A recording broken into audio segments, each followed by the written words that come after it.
Hey guys, I'd like to welcome you to the Kortex Media Podcast, where we navigate the fast-paced world of automotive and more. I'm your host, Korson Schmidt, founder at Kortex Media, a growth partner helping automotive companies grow by creating custom growth plans tailored to you hitting your goals. We're joined by Scott Bucholz, Chief Operating Officer at MagneCheck, bringing over 18 years of experience with the company and more than 3 decades in the automotive and non-destructive testing arena. Scott's journey is marked by not only technical expertise and industry leadership, but also by a deep commitment to the workforce development and second chances, pioneering MagneCheck's Restart program for individuals with criminal conviction to developing innovation interviewing training for college students and young adults with cognitive challenges. Scott's vision is rooted in both career excellence and community impact. Thanks for joining me, Scott. Oh, my pleasure. Welcome to the Hall of Victors. Amazing. Well, before we really get into it, Scott, do you mind kind of taking us through those 30 years of your experience within automotive and what first initially drew you to the field and what has kept you motivated through such a long career and a varied career as well? You haven't kind of stuck to one part of the automotive industry. You've kind of bounced around and now you're in the testing side. So you mind taking us through that journey? Yeah, I started kind of as a shipping, receiving back in, 2003, 2004 with an automotive company. It was my first foray into automotive, and the president saw something in me, probably because I talk a lot. And he saw, a potential sales role for me, and I just wanted to do really anything to get out of the shipping and receiving. So I says, yeah, I'll do the sales, why not? And jumped into that. Took a while before I realized that it's just not for me. It bounced me all around the country, different places to live, which was great. It got, really good exposure.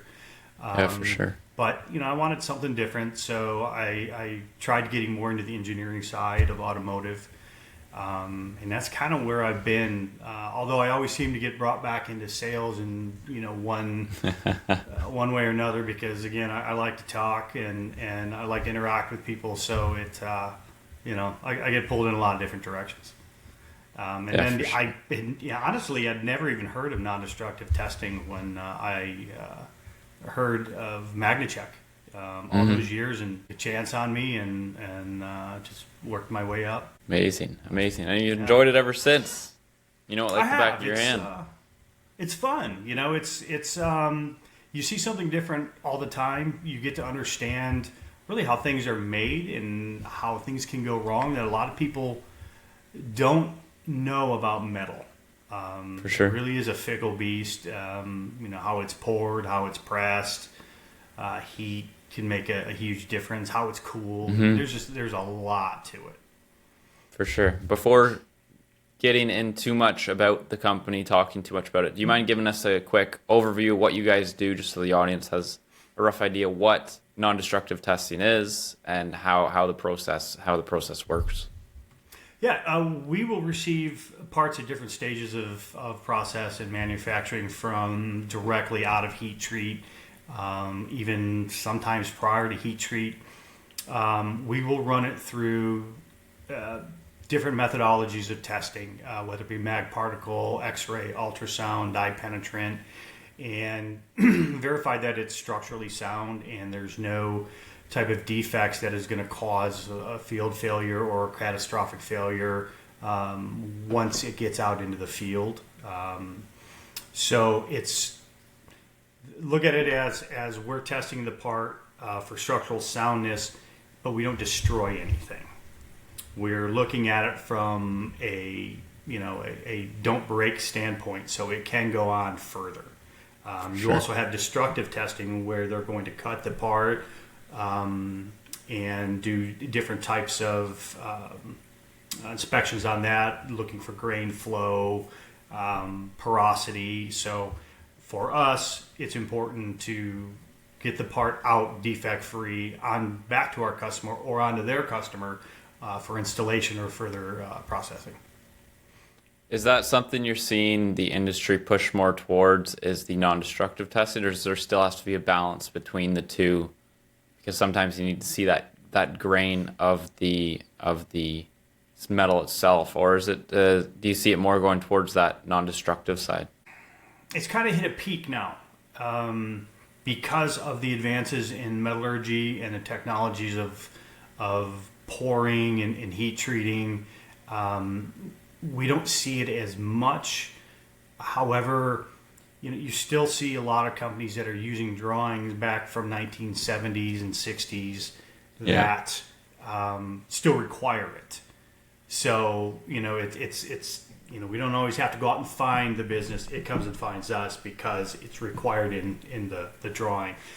But you do get a lot of safety conscious industries and customers that, whether it's on there or not, they want to know. Automotive was huge a while back, and then it switches to military, and then agriculture, and then you get theme park types of applications as well.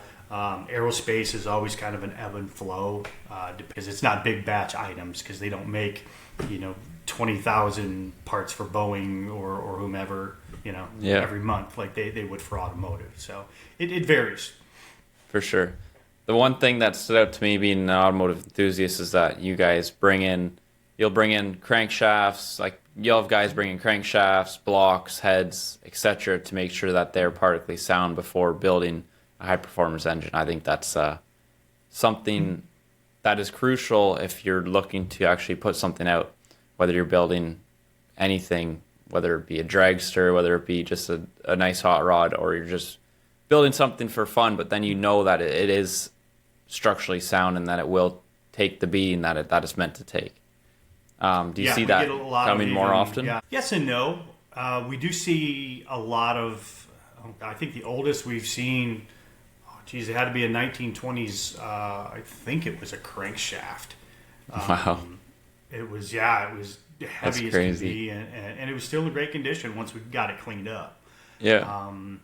But we see a lot of the formula boats, I'm not sure what they're even called when they come to town. They race on the Detroit River. I'm not sure. Yeah, I can't think of what they're called all of a sudden. Like it's, and we see a lot of carnivals and carnival, traveling carnivals. Yeah, we don't see that as much. I don't want to touch those anymore, just because once it's out of your eyesight, you don't know what's happening with it. Yeah. So it's kind of it's one I'm not comfortable with. For sure. Throughout your journey, who was your role model, or who was that person that made a huge impact on your journey and where you are today, and who's kind of influenced you the most throughout your journey? I would say two individuals the most. Both were quite a long time ago, actually. The first one would be Chuck Hickson. He gave me my start. He's the one that took me from like a shipping receiving and gave me the sales opportunity.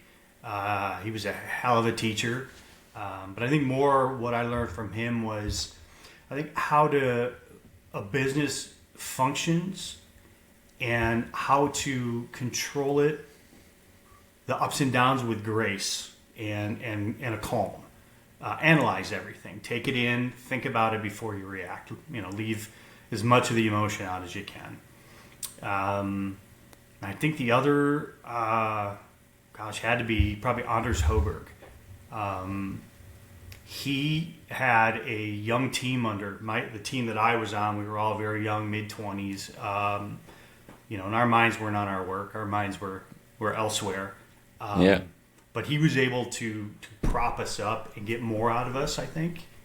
So from him, it's I learned how to deal with different personalities and bringing everybody together and elevate them. He was only a few years older than us, but he was leap years more mature and both emotionally and professionally.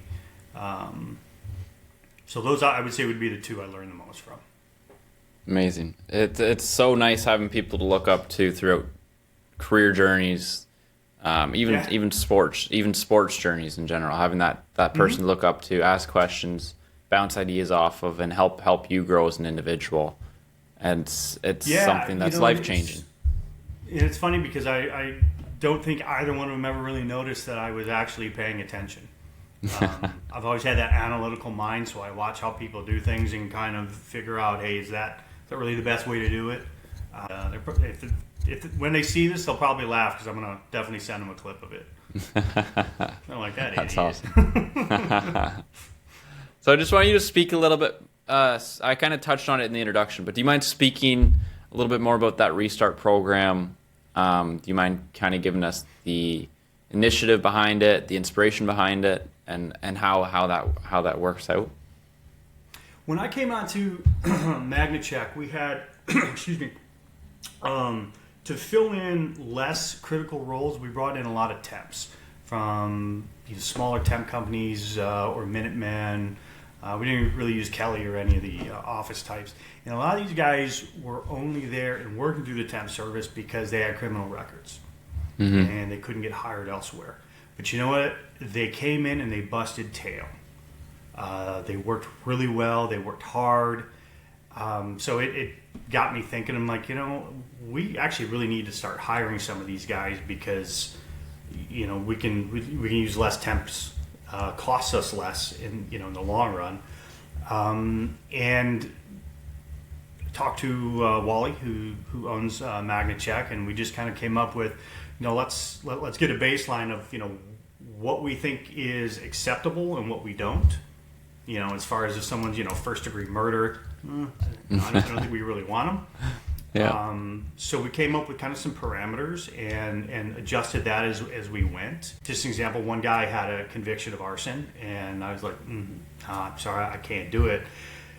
And he explained to me a lot more of what actually happened, and then did bring in a copy of the police report. And I was like, wow. Okay.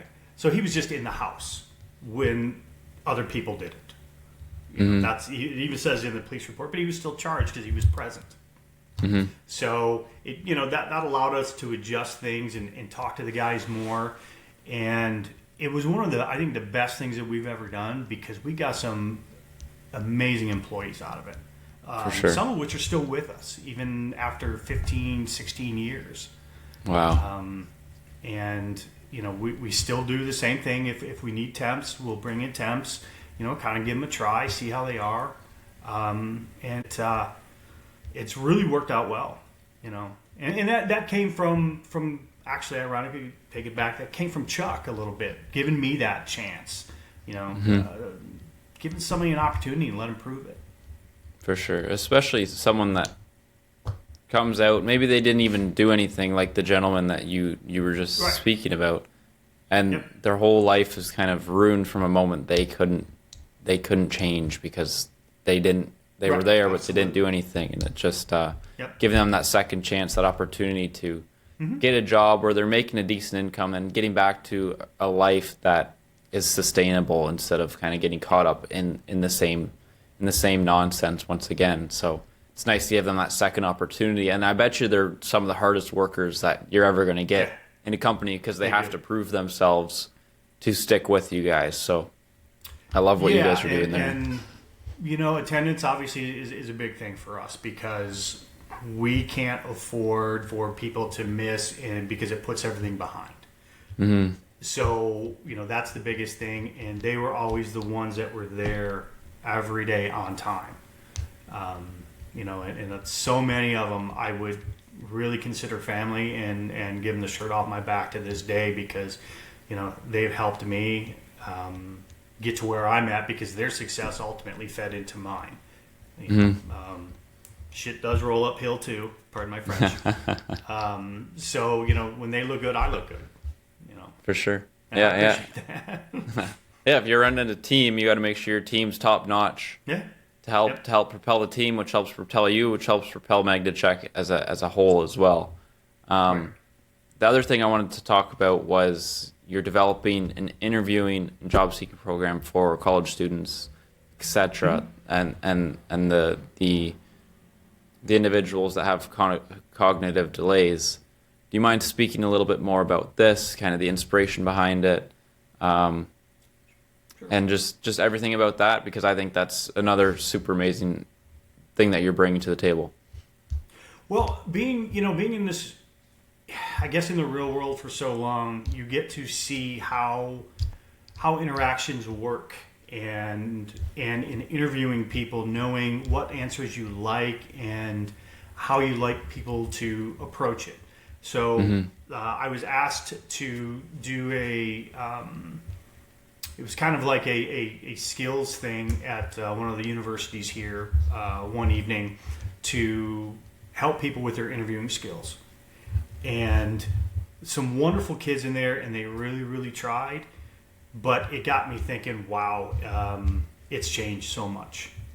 And the way that a lot of employers want things answered versus what I was seeing from these kids. Now, they were prepared. They did, like I said, they did a wonderful job. But I want to see them do more. I want to see them do better.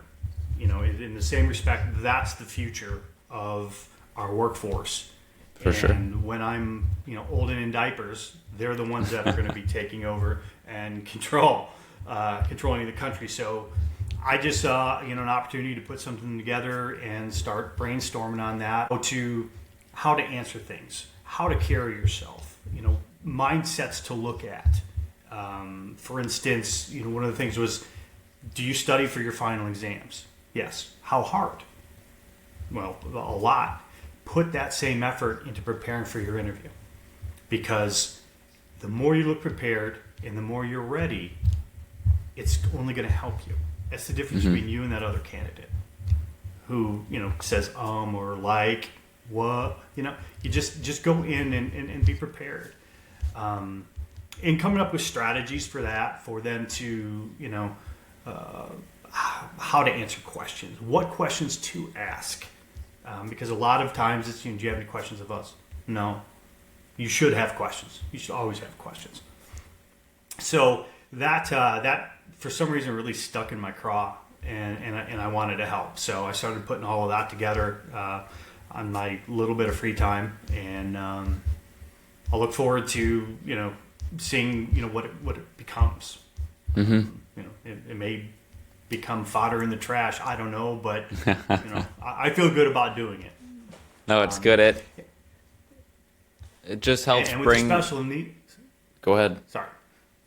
And with the special needs, I have a 22-year-old son with autism, and that is obviously very important to me.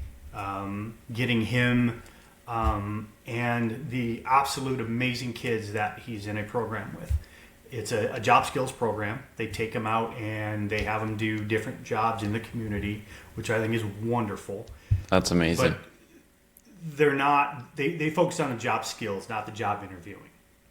So I wanted to try and take that, excuse me, a little bit further to help those with, cognitive delays, to get them prepared for interviewing the workforce, because one-on-one social interaction is not their strong point. Yeah. So it's a matter of getting, working through and finding their comfort zone, and, getting them ready to have that interview. Even if it's, for a simple job, it's getting them at their best and having them, for lack of a better word, ready and prepared, for sure, and confident in what they're doing. I bet you they would learn a lot faster and a lot easier than the other individuals that you do work with as well. I bet you would work on their game themselves to be ready for these interviews. So I love that I love the mission behind both, coming into the schools and helping the cognitive delays and helping the individuals that are working for you guys at MagneCheck now as well. I love that you're trying to change the world, give people a second chance. It's something that you don't see every day. We need more people like you in the world as well, that are looking out for others, not just themselves. I'm going to record that and play it to everybody. Let them know they should appreciate me a little more. Hey, they should. Everyone kids. should. Especially my kids. One of the biggest things within a workplace is obviously the environment. So how do you keep such a positive environment within MagneCheck? How do you foster that positive culture when facing challenges, delays, etc., in such a fast moving company as well? Simple mantra: work hard, play hard. I'm a big kid at heart. I like to play around. I like to joke around. My medicine is laughter. So bringing that to the table, but also, fostering the when it's time, it's time. We need to get down to this. So I can also be very strict. Wally, the owner, and I, since I came on board, have always had a very unique dynamic. He's probably one of my closest friends. Mm-hmm. But inside those four walls, his word is law. Outside those four walls, I can argue with him all I want and tell him, you're an idiot. But inside those walls, it's law. So, bringing that out there, I get to know everybody. I want to know their story, what triggers them, what motivates them. And there's ways to do it where they don't even know what's happening. Yeah. It's just, coming up to somebody saying, hey, how you doing? I'm Scott. Watch yourself. I just want to know so I know where to put you. And people are more than happy to share everything with you. It's important to have that open relationship where they know they can come to you with anything. Like, hey, I think we might have missed something, versus being afraid to for sure to bring it up, because that only creates headache and problems down the road.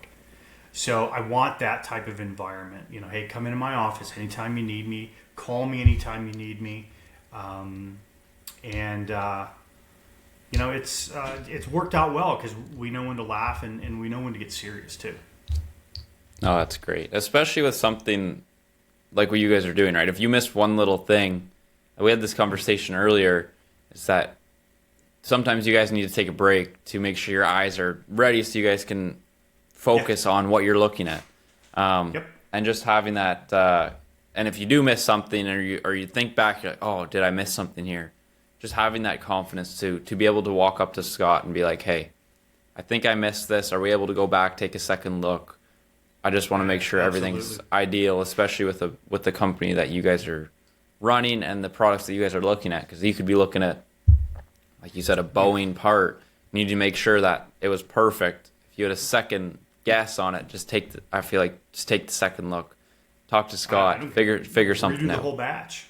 Yeah, exactly. The whole batch. I don't care. I would rather eat that man-hour cost than have a flight go down and all the financial and legal ramifications of that. And that's why it's so important to know the play hard, work hard part of it. And I stress with these guys now. I am very actively involved in all the inspections as well. I will get in the booth with them and watch them wash their technique. I'll even stand outside where they don't know I'm there and watch and make sure they're doing everything they need to do and looking at these parts. Any question, I will stop them, review what I saw, and go back over and say, okay, bring me the last 20 parts. All right, that's how many parts I saw that you ran. Bring them all back. Let's redo them.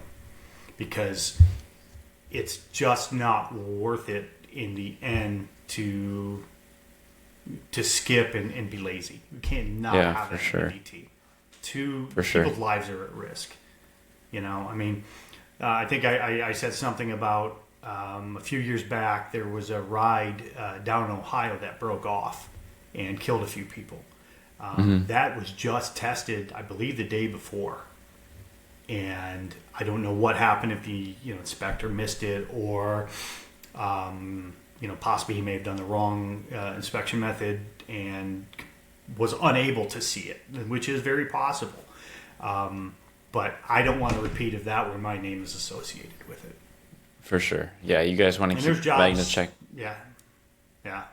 There's jobs I'll walk away from.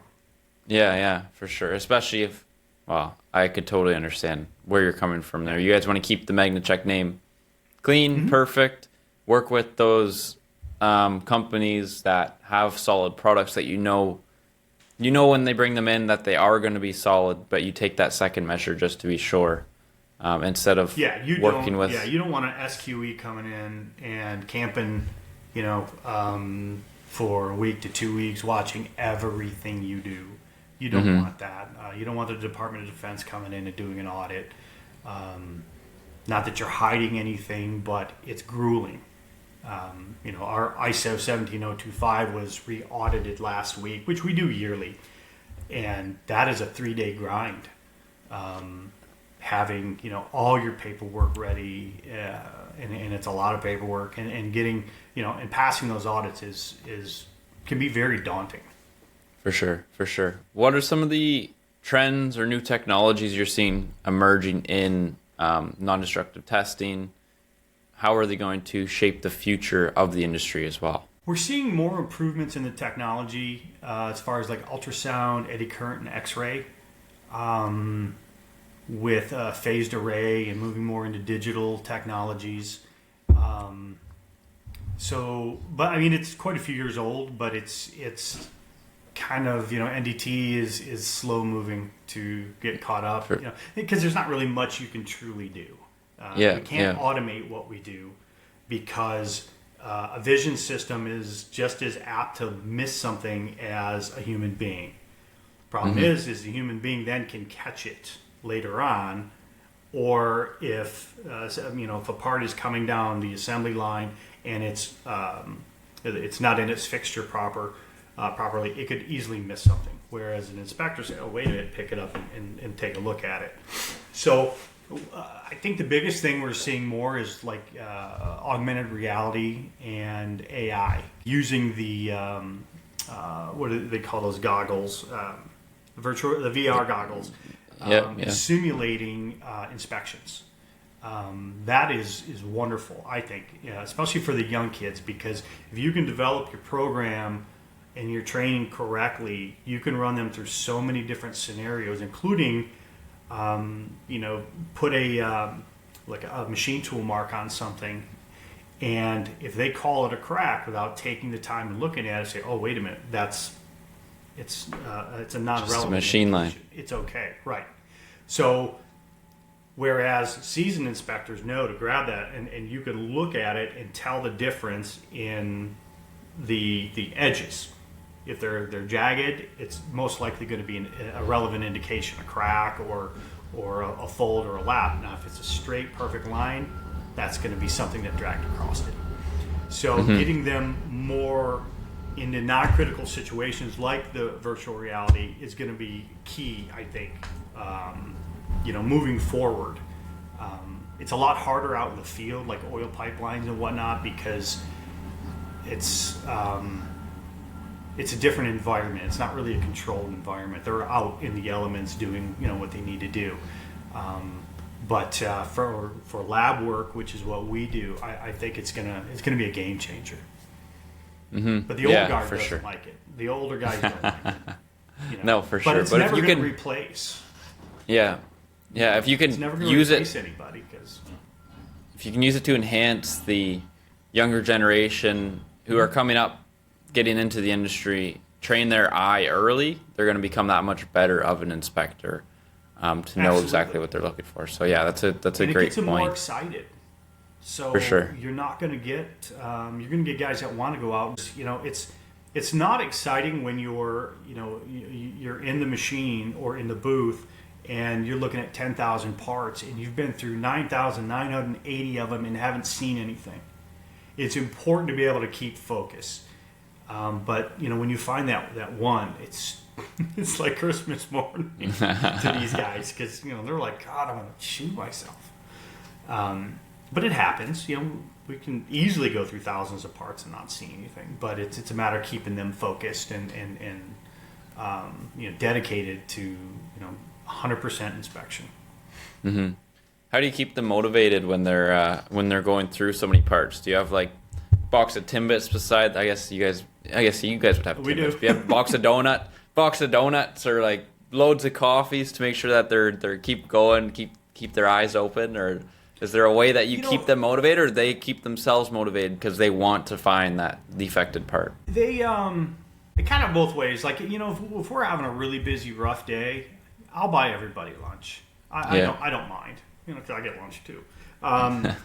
But, we used to do like crack bonuses, which always sound kind of funny. If they find something in a specific part that is rare to find, whatnot, hey, here's $100. I would make Wally pay that, of course. But, aside from that, it's going in and visiting, just talking with them a little bit and grabbing parts and inspecting them myself. These guys know that I've picked up mops in the past, and I've mopped, I've cleaned bathrooms. They know that I won't ask them to do anything I wouldn't do.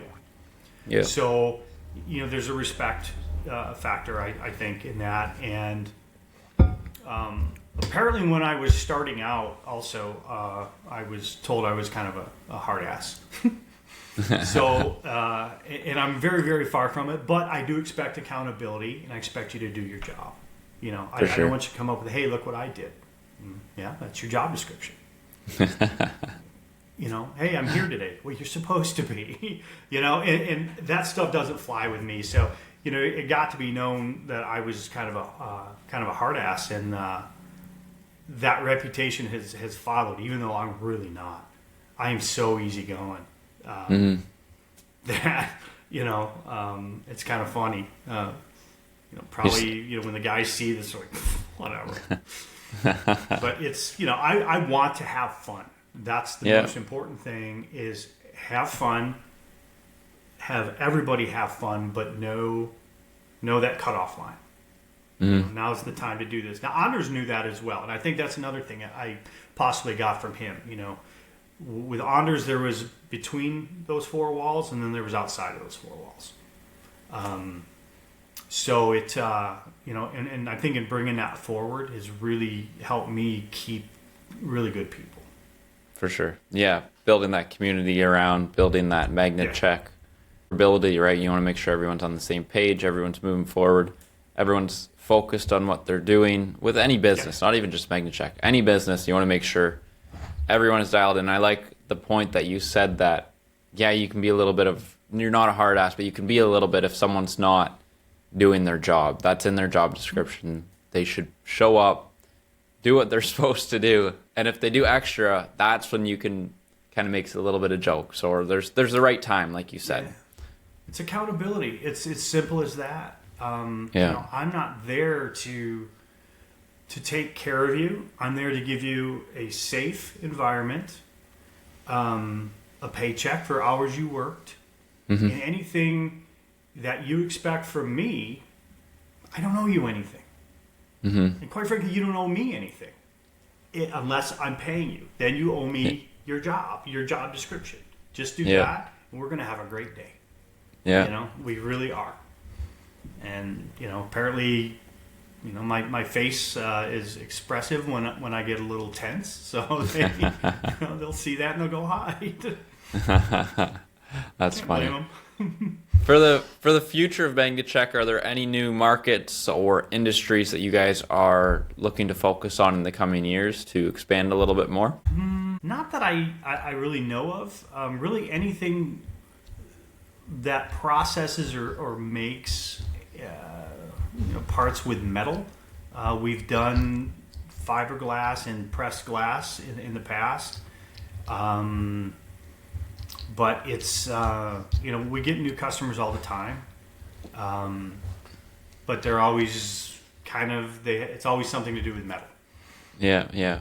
It's always a little bit different, but the same at the same time. So you guys don't really need to pivot. Yep. And you see a lot of companies out there now that are actually pulling it in-house. But it's one of those where they can do onesies and twosies, but they can't handle volume. And that's where we specialize, is in high volume.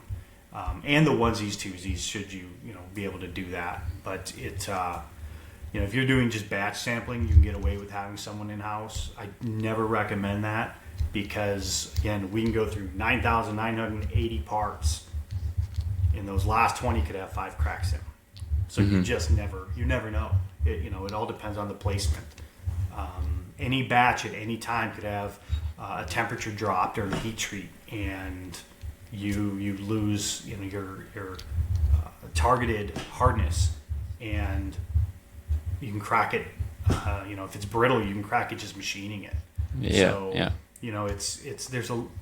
There's a big fine line to everything. For sure. In metal. For sure. What are some of the goals for MagneCheck? Where do you guys want to see the company in the coming years? What are some of the main goals for MagneCheck and the team? I'd like to expand and do more. I'd like us to be, back when I started in 2007, 2008-ish, 3 shifts, 7 days a week. I'd love to get back to that.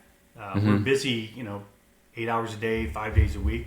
But I'd like to get back to that craziness, even though, we complained about it at the time. Yeah. Because it gave you some support. It gave you, the ability to do more, invest more in newer equipment. And there's a lot of new equipment out there too that, I'd like for us to get into to try. The LED lights now are absolutely amazing. The power of these things with no heat. And the cost on those has come down, tremendously. Even on the handheld lights that are battery powered, those would be great. But again, they still cost. A lot of the technology still costs, and then there's going to be training upon that. But we're pretty up to date as we can be. But yeah, I'd love to be as busy as possible, and multitask and juggle a whole lot of things. Yeah. And that's why I think where I thrive, because my brain doesn't get squirrel moments and a chance to get in my way. Yeah, keep busy, keep moving forward, keep putting out safe parts at the end of the day. Finding the safe parts. Looking back through your journey, what are some of the most important lessons that you've learned within automotive, within the non-destructive testing industry? What are some of the most important lessons you've learned through your career? Be proactive, not reactive. I think number one. I learned a big lesson with that, of being proactive. I've gotten bit in the backside too many times, thinking, don't worry, we'll do that tomorrow. No, if you need it done, you need it done today. And keeping emotions in check, and taking an analytical, calm approach, because I find that if I stay calm and analytic, it trickles down to everybody below me and everybody around. Then they start thinking about it. Everybody stays calm, and we can more of a brain trust. How do we fix this? A much better, a clear-headed, collaborative effort. Because I like to listen to my guys, whatever suggestions they have, because just because I think it should be done another way doesn't mean it's the right way. So I think calmness under pressure is was one of the hardest things for me to learn. I think just not worrying about yesterday, just worry about today. Get through today, get through tomorrow. And love that. That's some great advice. Especially not getting too far ahead of yourself, like you said, or looking too far behind. Making sure you're looking on where you are now. Worry about the challenges you're going through now, not about the challenges tomorrow, because you haven't got there yet. Focus on today. It's funny because I learned a lot of that through my son, because something would go wrong, someone would say a wrong word, or he didn't get to sit in his favorite seat or something, and he would just dwell on it for days. Yeah. What's done is done. Who cares? Tomorrow, make sure you're early so you can get your chair. That's. But he still does it. It's just part of autism. Yeah. They just focus on something and do not let it go. But it, and that helped me a lot. Cause I'm like, God, I do that too. So. Oh, that's amazing. That's awesome. If people wanted to get in contact with you, Scott, or learn more about MagneCheck, where can they find you? Where can they find MagneCheck to get a hold of you guys? MagneCheck.com, MagneCheck.com. There's no C in it, and it throws everybody off. Amazing. Spell check used to be a beast, and now it's finally caught it after all these years. No, I when I wrote it down, I put it with a C. I didn't even realize it was just a K, so I'll have to fix that. It's funny because when they first called me for the up. job, I swear to God it was a collection agency. Check. I don't think so. I didn't answer it. I let it go to voicemail. That's hilarious. That's hilarious. Anything you want to say to the viewers before we finish off the podcast? Any questions you have for me? I think, NDT is something for a lot of guys really to look into. It doesn't require a degree. There is a lot of testing and coursework to learn, and then you get your on-the-job training. But it's really an interesting field because you get to see a lot of things that the general public doesn't. You get to see, prototype parts for things that you know about, you don't know about, if that makes any sense. We get to see like prototype rides and parts for theme parks. We know what's coming out before the public does. Working with some of the space companies, Blue Origin, it's really, really interesting. You're on the cutting edge of what's going out into the world. And, a high school diploma and the willingness to learn and put your time in, you can make six figures. And you're gonna have to cut your teeth and put your work in, but it can be done. And learn as much as you can, not only about NDT side of it, but the quality side of it, the record keeping side of it. Learn all of that, and sky's the limit. Mm-hmm. And you're helping save lives as well. Yeah. Awesome. And I love working on the military stuff because it's like these are going to the men and women that protect us and make the ultimate sacrifice for us. So you want to make sure you get that stuff right. For sure, and you wouldn't see that stuff. Talk about it. You wouldn't see that stuff on a daily basis either. So it would be cool to see some of the military, some of the, like you said, some of the parts coming through that you have no idea about, and just something different to see. We did just real quick. We did some parts some time back for military for the. I didn't know what they were for. It was a group of parts. Had no idea. We just ran them, tens of thousands of them. No idea. Just recently, something popped onto YouTube, and I looked at it, and it was parts for the track assembly for the M1 Abrams, which is a tank. And all these years had no idea. Oh my God, we do that. We do that in that part. Because they were changing the track out. I'm like, oh, cool. Now I finally see what it is. Because a lot of times we don't know. Yeah. We know what it's called and the part number. That's all we know. So it's no, nice that to would see be it, cool. Put into action.